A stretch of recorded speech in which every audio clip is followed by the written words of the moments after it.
All right, guys, we are back. We're going to be analysing these round 10 team lists. So, starting with the Roosters and Raiders.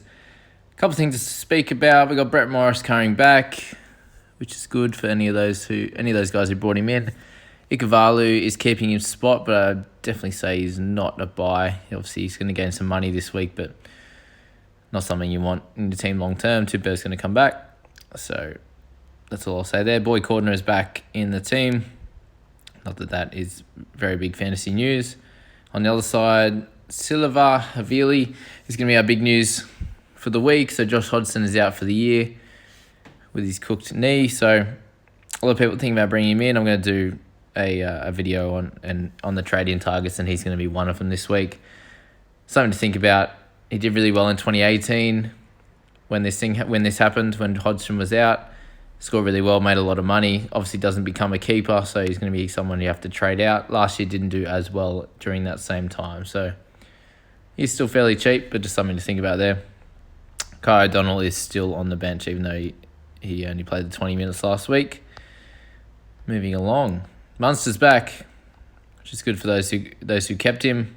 I myself brought him in and had to get rid of him, unfortunately, but one of those things. Came back a bit earlier than they thought. Kafusi's back as well, so those who are thinking about Big Tino Fasumayali, was pretty close.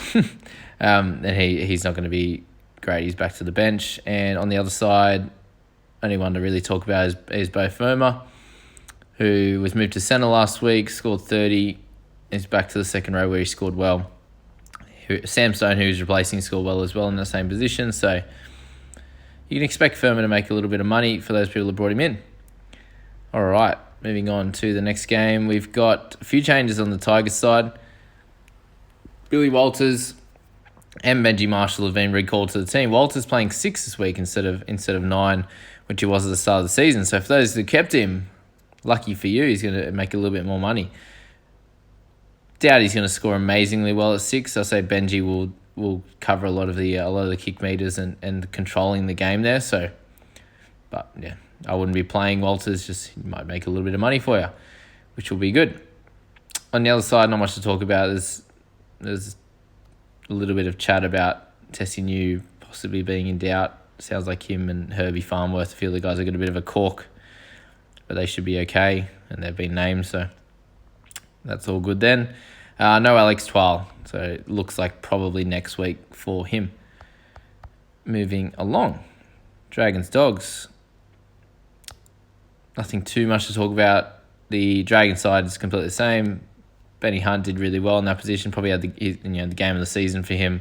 Got his kick meters, 53 tackles without a miss, and just played really well. McInnes slotted in well in the 13. Played most of the game and scored well to his standards. Probably lost a bit of money, but did well there. And on the dog side, Wakeham's been dropped for Lewis.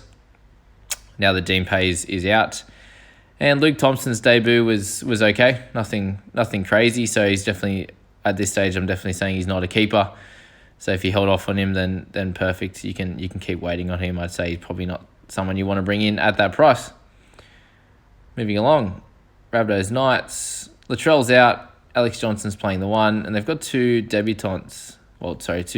Two new guys for the season. Corey Allen's definitely been playing some games in the past, and then Paulo as well. So they might be a little bit vulnerable on the outside there for hopefully Bradman Best and Ponga coming into this week. So we'll see how the Rabbitohs go with those 2 new guys coming in.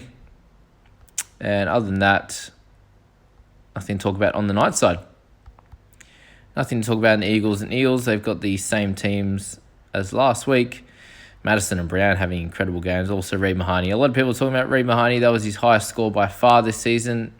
He's only got real low 50s and then scores in the 40s. So great player on the field, not translating to fantasy except for last week. Warriors side, Nikorima's back this week. So is Eli Katoa. So for those who kept Eli Katoa, good for you. Hopefully you'll make a little bit more money, but he'd almost peaked anyway because he'd been getting the good score into a bad score, and then obviously got injured last time he played. So yeah, he'll come back in that starting side. Hopefully you can get another couple of price rises for him. He's definitely not a buy, and he's replacing Murchie there. And on the Shark side, only one, feeders out.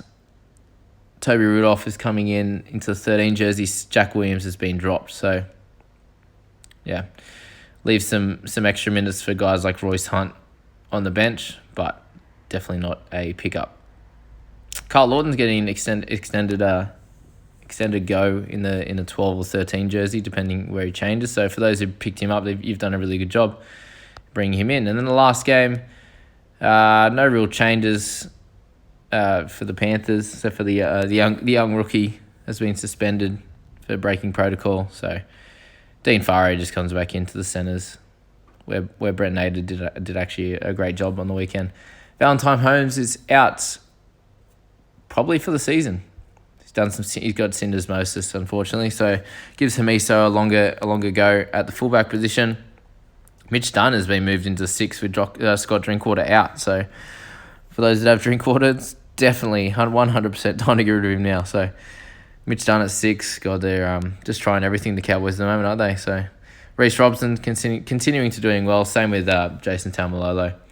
Isaiah Yeo on the Panthers side at a few below par scores, unfortunately. So he's one to keep an eye on. The last couple of games hasn't been high tackling games or anything for him, in terms of the fact that they've been winning well. So hopefully he goes well against the Cowboys, especially if you've got him in your team like I do. So that's all for the team list this week, guys.